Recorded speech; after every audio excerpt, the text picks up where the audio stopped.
Faut-il donner plus de pouvoir à l'électeur en obligeant les partis politiques à annoncer leur future coalition avant les élections? C'est l'affiche du jour dans notre série Y'a Match. Pour trancher la question, deux experts, deux avis opposés. Dans le premier coin, Caroline Close, professeure en sciences politiques à l'Université libre de Bruxelles. Pour elle, cette proposition ne convient pas au paysage politique belge. Dans l'autre coin, Jean-Benoît Pillet, lui aussi professeur en sciences politiques à l'ULB.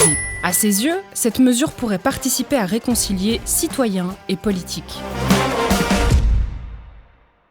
Le premier argument en faveur des systèmes où les partis doivent annoncer à l'avance la coalition qu'ils veulent former, c'est celui de la clarté. L'électeur sait exactement pourquoi il vote. Il sait non seulement pour quel parti il va voter, mais il sait aussi quelle coalition risque de former le gouvernement. Donc il n'y a pas de surprise d'avoir voté pour le CDH qui se retrouve finalement avec le MR au pouvoir alors qu'on espérait qu'il soit avec le PS, ou pour Écolo qui partirait avec le MR en coalition alors qu'on voulait une coalition de gauche. Ici, la clarté est faite avant le scrutin, l'électeur est pleinement informé de la façon dont les gouvernements vont se former. Si les partis étaient obligés de déclarer à l'avance avec qui ils souhaitent former des coalitions, ça pourrait avoir un impact négatif sur l'organisation interne du parti. Ça pourrait créer des tensions au sein du parti. Or, la campagne électorale est censée être un moment de rassemblement derrière le programme du parti. Deuxième difficulté pour les partis, ce serait de savoir pour qui et comment faire campagne. Est-ce que le parti devrait faire campagne pour son programme, son identité, ou bien devrait faire campagne pour l'alliance, la coalition, et donc défendre des partenaires avec qui en fait il pourrait être en concurrence auprès de l'électorat.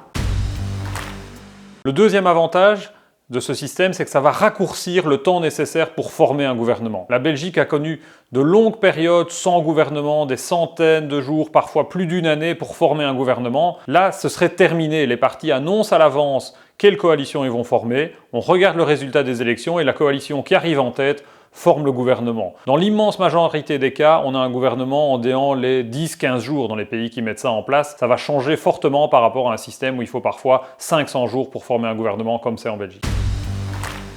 Deuxième problème que je vois, c'est un problème pour les citoyens. Le jeu politique, la dynamique politique est déjà assez compliquée. Si en plus on demande aux citoyens de choisir un parti, une alliance, comment est-ce qu'ils pourraient faire leur choix? Est-ce qu'ils choisiraient de voter pour l'alliance dans laquelle il y a leur parti préféré, même si les autres partis de l'alliance, de la coalition, ils ne sont pas d'accord avec eux ou ils ne s'identifient pas à ces partis? Ça complexifierait beaucoup le choix des électeurs et on pourrait même voir un phénomène presque d'abandon de cet exercice et de non-vote, voire de vote blanc, puisque le choix serait beaucoup plus complexe pour le citoyen et une majorité de citoyens n'ayant pas une connaissance très très fine de la politique, du contenu des programmes politiques.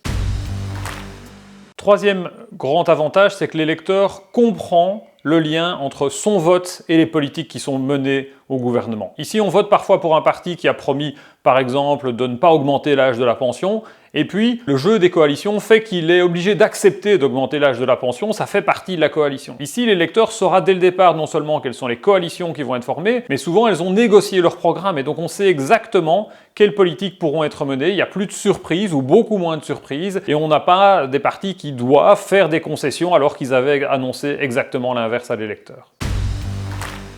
Si les partis sont obligés de déclarer à l'avance de l'élection avec qui ils souhaitent former des coalitions, il y a un risque que cela renforce le sentiment des électeurs que l'élection ne sert à rien, que leur vote ne compte pas. En l'état actuel des choses, lorsqu'on forme une coalition, lorsqu'on négocie pour tenter de former un gouvernement, le signal de départ, c'est quand même le résultat de l'élection, c'est-à-dire la voix de l'électeur, le souhait de l'électeur. Est-ce qu'il souhaite reconduire un gouvernement sortant? Est-ce qu'il a plébiscité un parti? Est-ce qu'il sanctionne un autre parti? Donc ça, c'est le point de départ de la formation des coalitions après l'élection. Si cette logique a lieu avant l'élection, ça peut donner un signe très négatif envers les citoyens.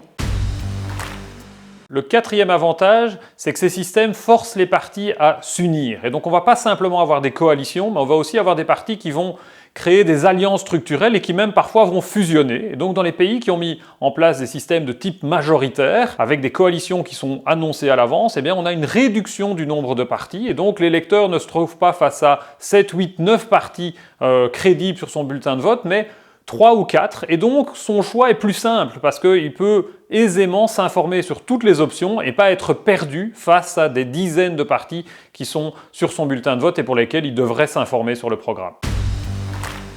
Obliger les partis à déclarer avec qui ils veulent former des alliances à l'avance, avant l'élection, ça pourrait être une solution éventuellement à la fragmentation du système politique. On pourrait se dire, ben là on réduit un petit peu l'offre électorale à quelques grands choix, quelques grands cartels électoraux. Un grand cartel de centre-gauche, un grand cartel de centre-droit, peut-être un cartel anti-système, comme on le voit par exemple en Italie, éventuellement en France. Sauf qu'en Belgique, on n'a pas une compétition politique qui se joue uniquement sur la gauche face à la droite. On a une multitude d'enjeux, des enjeux socio-économiques, des enjeux culturels, par exemple l'enjeu de la laïcité, et puis aussi l'enjeu linguistique et l'enjeu du fédéralisme. Donc ça paraît assez compliqué de pouvoir imaginer de réduire la compétition politique entre un si petit nombre d'acteurs. Le dernier avantage de ce système, c'est que ça permet à l'électeur d'utiliser aussi son vote pour sanctionner les partis au pouvoir. Les partis ne pourront plus dire « ce n'est pas de ma faute, c'est à cause de la coalition ». Ils avaient choisi dès le départ dans quelle coalition ils iraient, ils avaient défini un programme et donc l'électeur peut clairement dire « je ne suis pas content, je ne vote plus pour vous » ou au contraire « je suis content, je vote encore pour vous ». Dans le système actuel, c'est très difficile parce qu'on ne sait pas très bien qui est responsable des politiques qui ont été menées parce que les coalitions sont très larges. On ne sait pas très bien non plus ce qui a été une concession et ce qui a été un gain de la part du parti. Et donc la capacité d'utiliser l'élection pour sanctionner son soutien ou son rejet de la politique qui a été menée pendant 5 ans, elle est très compliquée. Dans le nouveau système, ce sera plus simple puisqu'on saura quelle coalition a été formée et on saura si cette coalition veut continuer ensemble ou pas. Si les partis politiques sont obligés de déclarer avec qui ils souhaitent former des coalitions et si en plus ils doivent respecter cette promesse après l'élection, on pourrait voir plutôt un jeu d'alliance stratégique plutôt qu'un jeu d'alliance basé sur une cohérence des programmes entre les partis. C'est-à-dire il faut s'allier avec les partis qui ont le plus de chances de remporter l'élection, d'avoir un score qui permettrait de former un gouvernement. Ça pourrait renforcer une image négative des partis qui en fait feraient des négociations, feraient leur marché pour augmenter leurs chances d'exercer le pouvoir et pas une discussion qui permettrait d'élaborer des programmes en commun cohérents.